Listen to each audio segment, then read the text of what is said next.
చూస్ country delight, live better. ఇప్పుడే country delight యాప్ని download చేసుకోండి.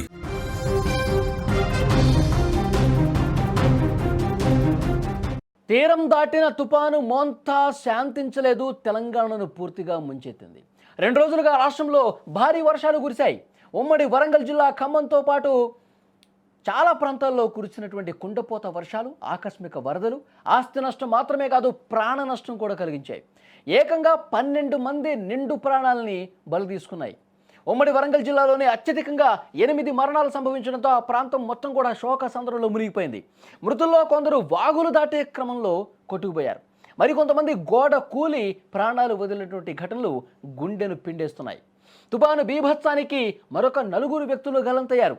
ప్రాణాలు కోల్పోయిన వాళ్ళ సంఖ్య పెరగకూడదని కోరుకుంటూ సహాయక బృందాలు ముమ్మరంగా గాలింపు చేపడుతున్నాయి. కానీ ఈ మోంతా తుపాను దాటికి కురిసినటువంటి భారీ వర్షాలకు వాగులు, వంకలు, చెలుములు ఉప్పొంగి ప్రవహించి ప్రజల ప్రాణాలు తీసినటువంటి పరిస్థితి ఉంది. వాగుల్లో కొట్టుకుపోయారు. ఇంకా వాళ్ళ మృతదేహాలు లభ్యం కాల.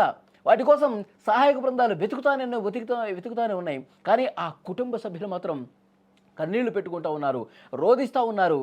అసలు ప్రయాణం చేయొద్దని చెప్పి అధికారులు చెప్తా ఉన్నారు. కానీ చాలామంది వినిపించుకోలే, మొండిగా ముందుకు పోయారు. మూర్ఖంగా పోయి తమ ప్రాణాలు పోగొట్టుకున్నటువంటి పరిస్థితి ఉంది. వాగులు చాలా ఉధృతంగా ప్రవహిస్తున్నాయి. ఒక్కసారి మీరు స్క్రీన్ మీద కూడా చూడండి. ఉధృతంగా ప్రవహిస్తున్నటువంటి ఆ వాగుని ఏమాత్రం లెక్క చేయకుండా పోయారు. ఆ బైకుల మీద ఆ విధంగా పోయి కొట్టుకుపోయినటువంటి పరిస్థితి ఉంది. స్థానికులు ఎవరో గమనించి వాళ్ళని కాపాడే ప్రయత్నం చేసినా అప్పటికే సమయం మించిపోయింది, ప్రాణాలు పోగొట్టుకున్నారు. అధికారులు కొన్ని బృందాలు అక్కడికి వచ్చి వాళ్ళ కోసం వెతికే క్రమంలో ఇంకా కూడా వాళ్ళ జాడ కనిపించలేదంటే ఎంత దూరం కొట్టుకుపోయారో అనేది అర్థం కాని పరిస్థితుంది. ఉమ్మడి వరంగల్ జిల్లా కావచ్చు, మహబూబాద్ కావచ్చు, సిద్దిపేట కావచ్చు, ఇలా ఈ వర్షాలతో వరదలతో ప్రాణాలు పోగొట్టుకొని ఒక్కొక్క కుటుంబందే ఒక్కొక్క దీన గాథలాగా పరిస్థితి కనిపిస్తోంది. వాళ్ళు ఒక ఫ్యామిలీ భార్యాభర్త ఇద్దరు కూడా సిద్దిపేట నుంచి బయలుదేరారండి. సిద్దిపేట నుంచి వేరొక గ్రామానికి బయలుదేరుతున్నటువంటి క్రమంలో ఇలాగే ఒక వాగుని దాటేటువంటి క్రమంలో ఇద్దరు కూడా కొట్టుకుపోయారు. మీరు స్క్రీన్ మీద చూస్తున్నారు, ప్రణయ్, కల్పన, వీళ్ళిద్దరూ కూడా ఆ బైక్తో సహా కొట్టుకుపోయారు. బైకు వాటర్లో కనిపిస్తోంది కానీ వాళ్ళిద్దరూ ఎంత దూరం కొట్టుకుపోయారో తెలియని పరిస్థితుంది. వాళ్ళ కుటుంబ సభ్యులకు సమాచారం రాగానే బైక్ ఆధారంగా పోలీసులు ఫోన్ చేస్తే వాళ్ళ కుటుంబ సభ్యులకి తెలిస్తే ఇది నా కొడుకు బైకే, ఏమైపోయాడు నా బిడ్డ అంటూ కన్నీళ్లు పెట్టుస్తూ ఆయన రోధిస్తుంటే చూసిన వాళ్ళందరూ కూడా కన్నీళ్లు పెట్టుకున్నారు. అంత భయంకరమైనటువంటి సిచ్యువేషన్స్ కనిపించినాయి. వర్షాలు, వరదలు వచ్చినప్పుడు ప్రయాణాలు మానుకోండి, చేయొద్దు, ప్రమాదకరంగా వాగులున్నాయని చెప్పి అధికారులు నెత్తినోరు బాదుకున్న చాలామంది పెడచెవిన పెట్టి ఈ విధంగా ప్రాణాలు తీసుకున్నటువంటి పరిస్థితి ఉంది. చాలా అంటే చాలా దారుణం. ఇలాంటి ఘటనలు చాలానే జరిగినాయి. ఇంకా కొన్ని మీకు చూపించి చెప్పే ప్రయత్నం చేస్తా. చాలా చోట్ల కూడా ఇలాంటి సిచ్యువేషన్స్ ఉన్నాయి. జనగాం జిల్లా చాగల్లులో విద్యుదాఘాతంతో రజిత అనే ఆమె చనిపోయిందండి, కరెంటు షాక్తో. తర్వాత సూరమ్మ 72 ఏళ్ల మహిళ ఇంటి గోడ కూలి చనిపోయింది. ప్రణయ్, కల్పన ఇప్పుడు నేను చెప్పినట్టుగా సిద్దిపేట జిల్లా అక్కన్నపేటకు వెళుతూ ప్రాణాలు వదిలిన పరిస్థితుంది.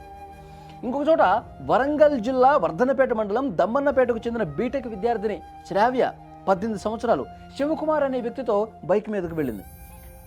స్వగ్రామానికి వస్తుండగా జఫర్గఢ్ మండలం శంకర్తండాలో బోల్ల మత్తడి వద్ద నీటిలో కొట్టుకుపోయి చనిపోయినటువంటి పరిస్థితి ఉంది. ఇట్లా చాలామంది గల్లంతయ్యారు. ఇక యాదాద్రి భువనగిరి జిల్లాలో మోత్కూరులో అక్కడ విద్యుత్ ట్రాన్స్ఫార్మర్కు మరమ్మలు చేస్తుండగా కరెంటు షాక్ తగిలి సురేష్ అనే వ్యక్తి చనిపోయాడండి. చాలా దారుణమైన ఘటనలు కనిపించినాయి. ఇక ఖమ్మం జిల్లా కామేపల్లి మండలంలో కూడా ఒక యువకుడు బాణోతు శ్రీను ప్రమాదశాత్తు నీటిలో పడి కొట్టుకుపోయాడు. పదుల సంఖ్యలో తుపాను తీరం దాటింది ఆంధ్రప్రదేశ్లో. భారీ వర్షాలు, కుండపోత వర్షాలు, వాగులు పొంగి ప్రవహించింది తెలంగాణ ఉమ్మడి జిల్లాల్లో ప్రాణాలు పోగొట్టుకున్న పరిస్థితి. ఇంకొక చోట గుంటూరు నుంచి ఆదిలాబాద్కు వస్తున్నటువంటి ఒక ఆర్టీసీ బస్సు శివనగర్, మైసీనగర్ దగ్గర వరద ఉధృతిలో చిక్కుంది. బస్సు కూడా అతి కష్టం మీద ఒక క్రేన్ తీసుకొచ్చి వాళ్ళని కాపాడినటువంటి పరిస్థితి. సో చాలామంది ప్రాణాలు పోగొట్టుకున్నారు, చాలామంది ఇబ్బందికర పరిస్థితులు ఏర్పడ్డాయి. కొన్ని కుటుంబాలు తమ బిడ్డల్ని కోల్పోయి రోధిస్తున్నటువంటి పరిస్థితి. 16 మంది ఈ వాగుల్లో పడి గల్లంతైపోయి ఇంకా వాళ్ళ మృతదేహాలు లభించలేదంటే ఆ కుటుంబ సభ్యులు రోదన అంత ఇంత కాదు.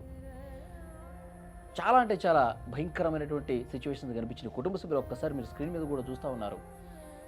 అరే 1 గంటలో వస్తా అన్నాడు నా కొడుకు, మొత్తం ఈ ఇంటికి రాకుండా ఈ లోకాన్ని విడిచి వెళ్ళిపోయాడంటూ వాళ్ళు గుండెలు బాదుకుని రోధిస్తూ ఉన్నారు. ఇలాంటి ఘటనలు గత ఈ 2 రోజుల్లో చాలా జరిగింది. విపరీతంగా వాగులు ఉధృతంగా ప్రవహిస్తుంటే, ప్రమాదకరంగా ప్రవహిస్తుంటే నిర్లక్ష్యంగా ప్రయాణం చేసి ప్రాణాలు పోగొట్టుకున్నారు. ఆ కుటుంబాల్లో చాలా అంటే చాలా శోకం కనిపిస్తోంది. 18 సంవత్సరాలు, 20 సంవత్సరాలు, 25 సంవత్సరాలు యువకులు, కొత్తగా పెళ్ళైన వాళ్ళు, వీళ్ళందరూ ప్రాణాలు పోగొట్టుకుని ఆ కుటుంబాల్లో తీరని విషాదం నెలకొంది. ప్రస్తుతం గాలింపు చేస్తున్నారు ఏ వాగులో ఎవరు కొట్టుకుపోయారు. వాళ్ళకి సంబంధించినటువంటి డీటెయిల్స్ తీసుకుని ఎన్డీఆర్ఎఫ్ బృందాలు రంగంలోకి దిగి వాళ్ళ కోసం గాలిస్తూ ఉన్నాయి, శోధిస్తూ ఉన్నాయి. గల్లంతైన వాళ్ళ ఆచూకీ ఇంతవరకు లభించలేదండి. వాళ్ళ కోసం వెతుకుతూ ఉన్నారు. కానీ ఇంకా ఈ వాగులు ఉధృతంగా ప్రవహిస్తున్నాయి. ఎందుకంటే ఇక్కడ కురిసినటువంటి వర్షాలు, ఎగువ నుంచి వస్తున్నటువంటి వరద అంతకంతకు పెరుగుతూ ఉంది. కాబట్టి వాళ్ళకి ఎందుకు దొరకట్లేదు, ఆ వేగానికి చాలా దూరం కొట్టుకుపోతారు. కొన్ని కిలోమీటర్లు కొట్టుకుపోవటం వల్ల ఇంకా వాళ్ళు దొరకని పరిస్థితుంది. ఎక్కడ ఆ బాడీస్ చిక్కుకుపోయాయో, ఏ కంపల్లో చిక్కుకుపోయాయో, ఎటు ఎంత లోతులో చిక్కుకుపోయాయో బయటపట్ల. సో ఇంకా గాలిస్తూ ఉన్నారు. కాబట్టి కుటుంబ సభ్యులు తమ బిడ్డల్ని కోల్పోయి, ఇక మా బిడ్డలు కోల్పోతే ఇంకా మాకు జీవితం ఎందుకు అని చెప్పి ఆ తల్లిదండ్రులు ఏడుస్తుంటే నిజంగా గుండెలు పిండేసే ఘటన, చాలా హృదయ విదారక ఘటన. ఇక్కడ చూడండి, ఒక అన్నదాత రోధిస్తూ ఉన్నాడు. పంట కోల్పోయింది. ఈ వచ్చినటువంటి వర్షాలు, వరదలకి పంట నాశనం అవటమే కాదు, ఎంతో వాళ్ళు ప్రేమగా చూసుకునే ఆ పశువులు ఏవైతే ఉన్నాయో, నాగలితో దున్నేటువంటి పశువులు, తమకు చేదోడు వాదుడుగా ఉండే పశువులు కూడా ఆ వరదలో కొట్టుకుపోయేసరికి, పంట కోల్పోయేసరికి ఇంకా మాకు ఎందుకు బతుకు. ఎందుకంటే రైతు ఎంత కష్టపడి పగలనక రేయనక పంట కోసం కష్టపడి పనిచేస్తూ ఉంటారు. అలాంటి పంట ఒక్క రాత్రికి, ఒక్క వర్షానికి మొత్తం కూడా కొట్టుకుపోయి నాశనం అయిపోతే, ఆ పాడెద్దులు కూడా వరదలో కొట్టుకుపోయి చనిపోయాయంటే ఎంత బాధ ఉంటుంది. మొత్తం గుక్క పెట్టి ఏడుస్తూ ఉన్నాడు. ఇంకా ఎందుకు నాకు ఈ బతుకు, దేవుడా అసలు నువ్వు ఉన్నావా, ఇంకా నేను కూడా చనిపోవడమే బెటర్ కదా అన్న స్థాయిలో అతను కన్నీళ్లు పెట్టుకుంటూ ఏడుస్తూ ఉన్నాడు. చూడండి, గుండెల విషల ఒక అన్నదాత కష్టం వస్తే గుండెల్లో ఎంత బాధ ఉంటుంది, ఎంత బరువెక్కిన హృదయంతో అతను విలపిస్తూ ఉన్నాడో చూస్తే మనకు అర్థమవుతుంది. నిజంగా రైతులు చాలా బాధతో ఉన్నారు, చాలా ఆవేదనతో ఉన్నారు. సో ప్రభుత్వం వెంటనే చర్యలు కూడా చేపట్టింది. ఇక్కడ చూడండి, మొత్తం వరి మొత్తం కూడా ఆ వాగులో ఆ పంట మొత్తం వాటర్లో కొట్టుకుపోయిన పరిస్థితుంది. కిందకి కొట్టుకుపోయినటువంటి ఆ ధాన్యాన్ని తీసి ఒడ్డునేస్తోంది ఆ తల్లి. చూడండి, కన్నీళ్లు పెట్టుకుంటుంది. మొత్తం జీవితం నాశనం అయిపోయింది, కష్టపడి సాధించినటువంటి ఆ పంట కూడా కోల్పోయామని చెప్పి అక్కడ వచ్చినటువంటి అధికారులకి కాళ్ళు పట్టుకుని మమ్మల్ని ఏదో ఒకటి గట్టెక్కేలా చేయండి, మమ్మల్ని కాపాడండి, మాకు ఎంతో కొంత నష్టపరిహారం ఇవ్వండి, మాకు ఇంకా చావే గతి అన్న స్థాయిలో ఆమె ఎంత రోధిస్తుందో చూడండి. ఎందుకంటే ఆ పంటను పండించేటప్పుడు ఎంత కష్టపడతారు, అదే వాళ్ళ జీవితం. ఆ జీవితాన్ని కోల్పోతే ఇక పూర్తిగా మా సర్వస్వం కోల్పోయామన్నట్టుగా వాళ్ళు చాలా బాధతో అధికారుల ముందు తమ గోడు వెళ్ళబోసుకుంటున్న పరిస్థితి.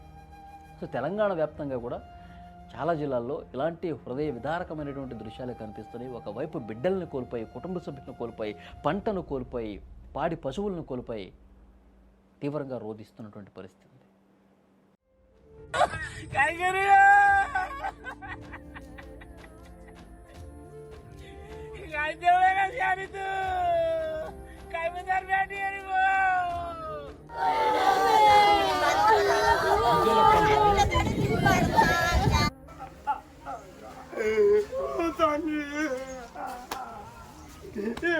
నాయనా